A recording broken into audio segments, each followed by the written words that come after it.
If your Shopify store is stuck in opening soon mode, preventing visitors from accessing your site, here's a guide to fix the issue. Check store status. Log into your Shopify admin and ensure that your store status is not set to password protected or closed. Go to online store preferences to confirm. Verify password page. If you intended to use a password page, navigate to online store preferences and scroll down to the password page section.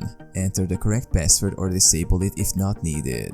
Clear browser cache. Clear your browser cache and cookies to ensure you're viewing the most recent version of your site. Check theme settings. Go to online store, themes, customize for your active theme.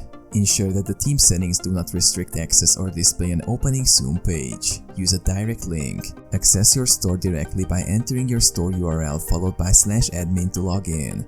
From there, you can make changes to your store settings. Contact support. If the issue persists, contact Shopify support for assistance. They can investigate and provide guidance specific to your store.